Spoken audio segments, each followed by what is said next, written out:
Jeffrey Van der Say's 6-wicket haul helped Sri Lanka stun the world champions India by 32 runs to clinch the second ODI in Colombo. Opting to bat first after winning the toss, Charith Asalanka named Kamindu Mendis and Jeffrey Van der Say as the two changes for the second ODI. India went ahead with an unchanged 11. Mohammad Siraj provided the perfect start for the visitors, dismissing Pathum Nissanka with the very first delivery.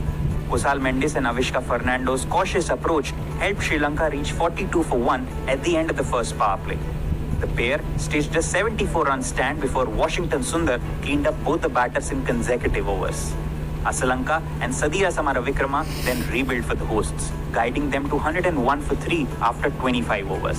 Akshar Patel broke the stand, dismissing Samaravikrama for 14 of 31 deliveries. Asalanka, however, kept the runs flowing alongside Janith Liyanage, but Kuldeep Yadav and Sundar struck in quick succession to reduce Sri Lanka to 136 for 6 after 35 overs. But the hosts were in no mood to give up without a fight. Kamindu Mendis and Dunith Vilalage forging a 72-run stand for the 7th wicket. It followed a late blitz from Akila Dhananjaya and Kamindu Mendis as Sri Lanka finished at 240 for 9 in their 50 overs.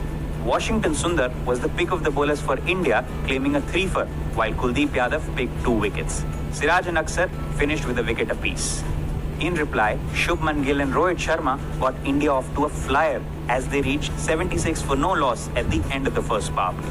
Rohit raced to his 50 of just 29 balls, registering his 4th half-century inside the 10-over mark in ODI cricket. Rohit fell at an individual score of 64, but not before stitching a 97-run stand with Shubman Gill. Virat Kohli joined Gill in the middle, but neither could last long. Jeffrey Van der Say, who had dismissed Rohit, went on to scalp Gill, Kohli and Dubey in quick succession as India were down to 123 for 4 in no time. Between overs 18 to 24, Van der Say struck 5 times in 3 overs, adding Shreyas Iyer and KL Rahul to his wicket tally. Akshar and Sundar started rebuilding for India, with Akshar taking the attack to the Sri Lankan bowlers. With 89 needed of the last 25 overs, Akshar and Sundar were the last recognized pair in the middle. The duo did manage to add 38 runs, but skipper Asalanka struck twice, dismissing both the set batters.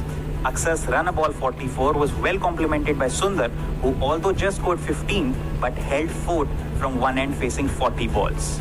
Asalanka then picked up his 3rd wicket of the day, trapping Siraj in front before Kuldeep Yadav was run out as India fell short by 32 runs. Van der Say was adjudged as the player of the match for his figures of 6 for 33. The win gives Sri Lanka an unassailable 1-0 lead in the 3-match series after the first ODI had ended in a tie. The defeat also ended India's sequence of 11 consecutive bilateral series win in ODIs against Sri Lanka. The final ODI of the series will be played on August 7 in Colombo.